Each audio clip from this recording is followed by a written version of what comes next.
And Microsoft lays off thousands of employees. Should we be worried? You can grab these Xbox games for as much as 90% off. Is Xbox bringing this franchise back from the dead? As a reminder, guys, Valentine's Day is around the corner. If you have a special gamer in your life, make sure you check the links down in the description below. I have all sorts of stuff down there: controllers, consoles, extra storage, hard drives, SSDs, you name it. Let's discuss. What's up, guys, and welcome to Xbox Ready, the show where I work tirelessly to keep you up to date on all things Xbox. I'm out here 3 days a week hitting you with Xbox updates. If you haven't already, I'd really appreciate it if you subscribe to the channel. Also, you can follow me at State of Ray both on Twitter and Instagram. First up, let's talk about the friends and family tier for Game Pass. A lot of y'all seem to be equally invested in this new tier, just like me. A lot of you seem to be really invested in this new tier coming, and I gotta admit, I'm pretty pumped for it too. But for those of you who are not aware, the friends and family plan is supposed to be a new tier of Game Pass that lets you have up to 5 people on the same plan for $25 is what I'm kind of reading about. It's like £21.99 at the moment in the regions that are being tested right now. Also, everyone on that family plan will get access to Game Pass Ultimate from what we've heard about it so far, which obviously is the higher tier of Game Pass. You get EA Play, you get PC Game Pass, and a slew of other perks. Rumors of the friends and family Game Pass plan sprang up in the middle of like 2022. I want to say like September, August 2022, and then shortly after that they began testing in Ireland and Colombia. Around the same time, they also confirmed conversion numbers as well. So 1 month of regular old Game Pass equals 18 days of the Xbox Friends and Family plan. But again, that was around September 2022, and since then we haven't really heard much about it. But last week, Idle Sloth over on Twitter shared this image. It was a screenshot of the PC Xbox app, and it had this little tile that was advertising the Friends and Family Game Pass plan. They were like, it's coming soon. Oh my god. He goes on to say, looks like it could be launching in January. Expect an announcement at Developer Direct, which is going to be happening on January 25th. There's also apparently this Microsoft Store link that goes and it's like, hey, do you want to sign up for a test plan for the Friends and Family thing? But when I click on this link, it just says bundle not available. I'm sure that's happened to a lot of you who have tried this as well. It also seems that that image saying welcome to the Friends and Family plan that's being shared around on the PC Xbox app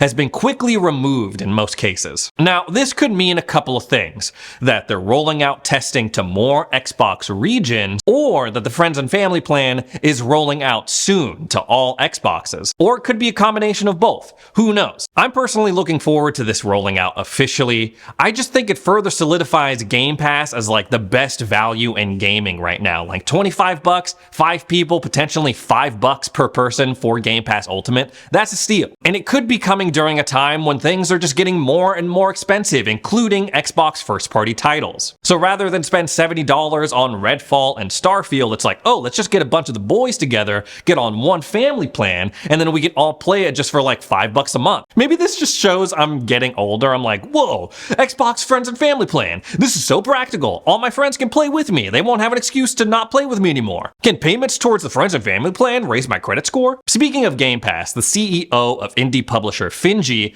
Becca Saltzman, has recently shared some concerns about subscription services like Xbox Game Pass. Finji is the company that published Tunic, which is a game that released last year, early 2022. It's an action-adventure game where you play as this cute little fox, and you're basically traveling around like the cute version of the Lands Between from Elden Ring. It was a day-and-date edition for Xbox Game Pass subscribers, and honestly, it was one of my favorite titles in the 2022 Game Pass lineup. Now, reading this headline kind of bums me out because I was under the impression that Tunic did pretty well on Game Pass when it was added last year. I would have to check the numbers again, but that was my impression. I feel like a lot of Game Pass subscribers were enjoying it a lot, but Saltzman is essentially worried that as these subscription services continue to grow, will there still be a place for indie titles like Tunic going forward? She says, if the service has the majority of people just play one game on it and subscriptions do better with live services, would they be able to justify a reasonable budget for this other project that would have a fraction of a fraction of a fraction of players compared to something doing a huge portion of numbers on the service? She goes on and says, subscriptions are both awesome and terrifying satisfying at the same time, and it could go either way. And I worry most for the smaller indie teams who maybe don't have an early foothold as creators, that they may not have the space and money to make more than one game. My only wish is just please keep paying for the work that the teams do in a way that doesn't hurt them. Pay them a decent salary built into these buyouts. Now, I don't know the exact player behavior on the Xbox subscriber player base, but if the majority of subscribers are playing like a certain type of game, a certain size of game, like mostly AAA titles or whatever you want to call it, then sure, why would Microsoft spend the money to have these smaller indie titles if no one's really playing them as much? On the other hand, Game Pass seems to be the perfect home for a lot of these smaller indie games because it puts them in front of people that usually wouldn't go for those types of experiences. Now that might add fuel to the argument of like, oh, Xbox dudes, they don't pay to play games, they don't like buying games. I think the bottom line is that people won't pay for games that they're not interested in just to try it out. Like if you tell me you don't like FPS games, I'm not gonna be like, yo, you should buy this first-person shooter. It's amazing. We can play it together. You're gonna love it. But if that same game was on Game Pass and you're a subscriber, I feel like you'd be more likely to try that game. That was definitely the case for me when I was playing Tunic. I was like, okay, this is not a game that I would usually go for. I tried it out. I loved it, beat it, played it. I don't regret it. I also think that Rebecca saying, hey, pay these developers something fair. Pay the people that are making these games and boosting these services. I used to think that these buyouts and people having their games on Game Pass could potentially like kind of ease the pressure off of them, so it's not like, oh my god, we have to sell a bunch of games in order to like make our money back and justify the investment that we made in both time and money. Because we have a little bit of cushion of our game on Game Pass, it's gonna have at least some sort of audience, it's at least gonna have people trying it, and we have some cash. We don't have to like sweat a bunch of individual sales. But now that I'm like kind of going on and like growing and meeting more people in the industry, I'm kind of like, is that always the case? I'm not entirely convinced. For example, me and Jimmy were at the Game Awards and we were talking to someone, I'm not gonna say who, we were talking to someone who has a game that they worked on that's both available on Game Pass and Steam. And they were going around and I was like, oh, I loved your game, I played it on Game Pass. And they're like, oh man, I wish you bought it on Steam. And Jimmy was like, I buy everything on Steam. I love Steam because he has a Steam Deck, obviously. And I was like, hold on. Okay, this person is going around trying to convince people to buy their game on Steam rather than playing on Game Pass. I don't know, maybe something's going on right there. Next up, Xbox is having a Lunar New Year sale where some titles are discounted as much as 95% off. Some of these titles are only on sale if you have Xbox Live Gold. So as I'm going through my recommendations, I'll make sure and make a note of that. Borderlands 3 is on sale if you have Xbox Live Gold for $8. Now, I gotta be honest with you guys, the story of this game pissed me off. It wasn't very good. The villains are like content creators slash YouTubers, and I played this game before I was a YouTuber, so that does not factor into my decision on whether or not I like the story of the game. But the Borderlands elements, I'm talking like the looting, the shooting, the crazy guns, and the dialogue, they really cranked it up to a nice level in this game. I think it's worth checking out. Mad Max is on sale for $5 right now. It's an older game at this point. It came out in 2016,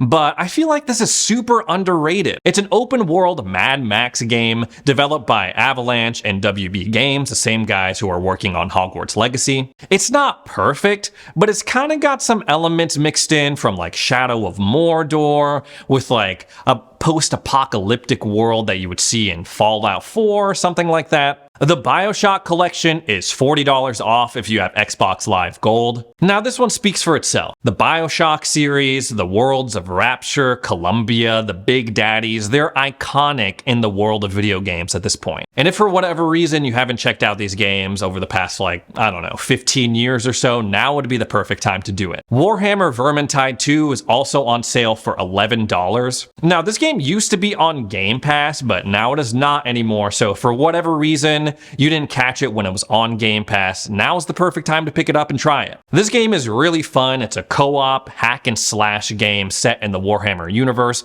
but it's set earlier in the timeline, so if any of you are playing Darktide right now, that's like in the future, kind of like a sci-fi kind of feel. Vermintide is more fantasy-esque, and you're fighting like an army of rat black plague demon people. It's really cool. If you want the full list of games that are on sale right now, I'll have the link down in the description below if you want to check it out. Moving on, Xbox may be interested in bringing back a long-dead Xbox One title. I'm of course referring to Platinum Games' Scalebound, the action-adventure game that never was. It was supposed to be like How to Train Your Dragon, but a game. It's like you fight with the dragon, you can fly with the dragon, you hang out with the dragon.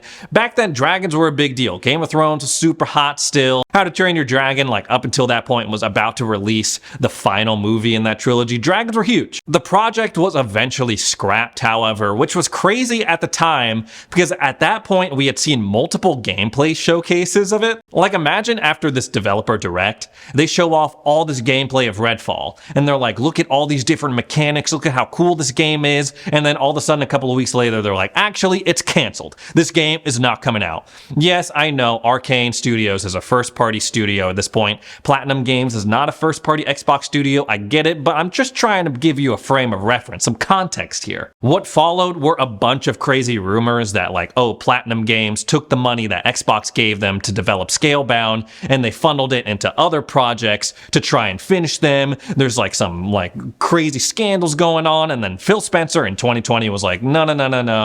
You know, there's no ill will between the two of us. It's a shame that we couldn't ship the game, but everything is cool between us and Platinum Games. Early last year, Scalebound's director was like, we would love to actually bring back Scalebound and make it an actual thing. And he was kind of like, well, Microsoft, Xbox, they still own the IP, so if we wanted to do anything, the ball is in their court. But now, according to Special Nick, once again, he is saying that they're in early talks, Xbox and Platinum Games, early talks to bring back Scalebound, to revive it. He said he couldn't believe it at first. He was like, I can't believe this. I don't know. I wasn't there. But then he heard it from a second source and he was like, whoa, okay, maybe this is serious. Now, this doesn't mean that Scalebound is officially making a comeback, but considering that a lot of the work is done already on the game, it would be kind of cool to see Xbox do something with it rather than just sitting on it. Like they own the IP, might as well do something. But as a reminder, apparently IO Interactive, the same guys who work on the Hitman series, are working on something called Project Dragon, which has something to do with dragons when it comes to the gameplay. I'm not entirely sure what that is, but I don't know if that would conflict with Scalebound if they decided to bring it back. Now, should we be worried about Xbox Studios? Microsoft has announced they're going to lay off 10,000 people this week. According to GameSpot, that's less than 5% of Microsoft's total workforce, but the layoffs are expected to hit some divisions in Xbox and Bethesda. It looks like what happened is that Xbox in 2019, they hired a bunch of new people, as much as 75,000 new positions. And then something happened in 2020, something big, you know, the thing that I never talk about on the channel, the thing that had everyone inside playing more video games, watching more movies, streaming more content, and tech companies were like, oh my god, this is awesome, people are using our services in record number. And then as time went on, things kind of started to go back to the average, back to the normal, and these tech companies were like, okay, we don't need all these extra people anymore. I'm trying to say layoffs are not unique to Microsoft when it comes to the tech sector. We see it happening at multiple companies. Obviously, Twitter was in the headlines just a couple of months ago when they were like, we laid off like 95% of our workforce, we only have 2 people working, it's amazing. Or it's not amazing, I don't want to get too deep into that. But the craziest part about the story is this Twitter thread by Jason Schreier, who is a reporter from Bloomberg. He does a lot of gaming news. He's like the gaming journalist right now, and he has this whole thread where he's detailing like, okay, Microsoft, they're laying off 10,000 people. And then he goes on, he's like, oh, and they're affecting people at Xbox Game Studios and Bethesda Studios. He then takes us further down the rabbit hole. He's like, okay guys, I've talked to some employees and I've confirmed that 343 Industries, the guys who make Halo, have been particularly hit by these layoffs, and that this comes after like a hiring freeze and a bunch of contractors leaving. He then reports that Joe Staten, who joined the Halo Infinite team to steer it towards the finish line in 2020, is saying, hey, I'm gonna be leaving, I'm gonna go back to Xbox Game Studios Publishing. And then he ends the thread saying that the team that was working on the campaign was hit especially hard. Wow, like what does this all mean for Halo going forward? Especially if you were like me and you played the Infinite campaign back in 2021 and you were like, hey, that was pretty good. Kind of whacked that most of the important stuff happened off screen, but I had a pretty decent time with it. But then you got to the ending and it's very heavily implied implied that the story is going to continue with DLC or with like additional content, I was sitting there and I was thinking, man, all the possibilities. We're going to have more missions, maybe get some more biomes in Zeta Halo, continue the fight against the Banished, continue to fill out the world of Zeta Halo. But since then, they haven't even hinted at campaign DLC, and now they're saying, oh, we're laying off a bunch of the people that were working on the campaign. I'm like, well, goddamn, that's never going to happen then. I don't want to be a certified hater or nothing like that, but it just seems that every time we get some good news about Halo Infinite, oh, the winter update was pretty solid. Oh, Forge mode is back and people are having really a lot of fun with it. Then we hear some news about this, about layoffs happening for 343 at a time when it's like, holy crap, I feel like 343 needed more people. They needed more help considering how slow they've been rolling out this content. And now they're getting hit with layoffs. What's going on?